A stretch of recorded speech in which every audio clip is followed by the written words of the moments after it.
നമസ്കാരം. തെരഞ്ഞെടുപ്പ് അടുക്കുമ്പോൾ ലീഗിനെ നെഞ്ചെടുപ്പ് കൂടുകയാണ്. യുഡിഎഫിലെ പ്രധാന കക്ഷിയായ കോൺഗ്രസിന്റെ പോക്കും ലീഗിനെ വല്ലാതെ അസ്വസ്ഥമാക്കുന്നുണ്ട്. അതുകൊണ്ടാണ് ഇന്ന് ലീഗ് ഒരു തുറന്നു പറച്ചിലിന് തയ്യാറായത്. കോൺഗ്രസ് യുഡിഎഫിനെ ശിഥിലമാക്കുന്നു എന്ന അതൃപ്തിയുമായാണ് ലീഗ് രംഗത്ത് വന്നത്.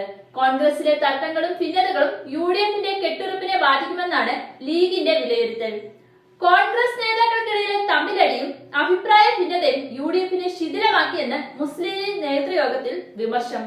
പ്രശ്നങ്ങൾ പരിഹരിക്കുന്നതിൽ കോൺഗ്രസ് നേതൃത്വം തുടരുന്ന അലംഭാവം തെരഞ്ഞെടുപ്പിൽ തിരിച്ചടിയാകുമെന്ന് നേതാക്കൾ തുറന്നടിച്ചു. കോൺഗ്രസിലെ ഭിന്നത യുഡിഎഫിന്റെ കെട്ടുറപ്പിനെ ബാധിച്ചിട്ടുണ്ടെന്ന് മാധ്യമങ്ങളെ കണ്ട ലീഗ് സംസ്ഥാന ജനറൽ സെക്രട്ടറി PM A സലാമും അഖിലേന്ത്യാ ജനറൽ സെക്രട്ടറി PK കുഞ്ഞാലിക്കുട്ടിയും സമ്മതിച്ചു. ശശി തരൂരിന്റെ ലേഖന വിവാദമടക്കം കൃത്യസമയത്ത് പരിഹരിക്കാതെ നീട്ടിക്കൊണ്ടുപോയത് മുന്നണിക്ക് ഗുണം ചെയ്യില്ല. പാർട്ടിയിൽ മുഖ്യമന്ത്രി സ്ഥാനത്തെ ചൊല്ലിയുള്ള വിവാദവും ഗുണകരമാവില്ല എന്നും ലീഗ് സംസ്ഥാന നേതൃയോഗത്തിൽ വിമർശനമുയർന്നു.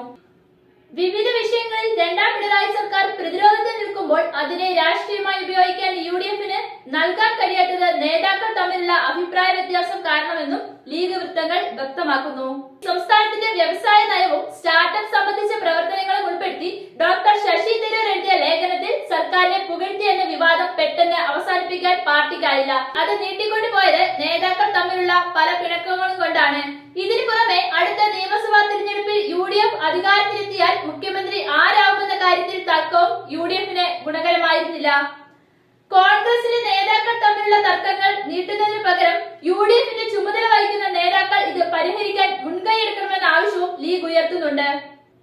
കോൺഗ്രസിൽ എല്ലാ സമയത്തും ഓരോ വിവാദങ്ങളാണ്. ഒന്നുകിൽ വിവാദങ്ങൾക്ക് ഒരിക്കലും അവസാനമാകുന്നില്ലെന്ന് ലീഗ് കുറ്റപ്പെടുത്തി. മുഖ്യമന്ത്രി പദം സ്വപ്നം കണ്ട് കോൺഗ്രസ് നേതാക്കൾ നടത്തുന്ന ചരടുവലികളാണ് ലീഗിനെ അലോസരപ്പെടുത്തിയത്.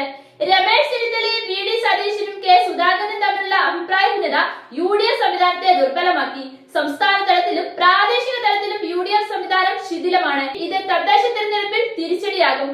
തരൂർ വിഷയം കൈകാര്യം ചെയ്യുന്നതിൽ കോൺഗ്രസ് നേതാക്കൾ പരാജയപ്പെട്ടു. സർക്കാരിന്റെ വികസന നേട്ടങ്ങൾ ചർച്ചയാകാൻ ഇത് ഇടയാക്കിയതായി യോഗത്തിൽ അഭിപ്രായമുയർന്നു. എന്നാൽ അതേസമയം കോൺഗ്രസിലെ പ്രശ്നങ്ങളെ ചൊല്ലി ലീഗിന് അതൃപ്തി ഉണ്ടെന്നതിനെ കുറിച്ച് തനിക്ക് അറിയില്ലെന്ന് കോൺഗ്രസ് നേതാവ് രമേശ് ചെന്നിത്തല പ്രതികരിച്ചു. ശേഷം ലീഗിന്റെ അതൃപ്തിയെ കുറിച്ചോ കോൺഗ്രസിലെ പല പിണക്കങ്ങളെ കുറിച്ചോ ഒന്നുമിണ്ടാതെ എലപ്പുള്ളി ബ്രൂവറി കൊണ്ടുവരുന്നതിനുള്ള ഇടതുമുന്നണി തീരുമാനം ജനങ്ങൾക്കെതിരെയുള്ള വെല്ലുവിളിയാണെന്ന് പ്രതികരിക്കുകയായിരുന്നു. കഴിഞ്ഞ കുറച്ച് നാളുകളായി കോൺഗ്രസിൽ കനത്ത ഭിന്നിപ്പ് തുടരുന്ന സാഹചര്യത്തിലാണ് ലീഗ് എതിർപ്പുമായി രംഗത്ത് വന്നത്. VD സതീശന്റെ ഏകാധിപത്യ തീരുമാനത്തിൽ തുടങ്ങി സുധാകരന്റെ രാജിയും കടന്ന് മുഖ്യമന്ത്രി ചർച്ചകളിലേക്കും സമുദായ വോട്ടുകളിലേക്കും മാറുകയായിരുന്നു.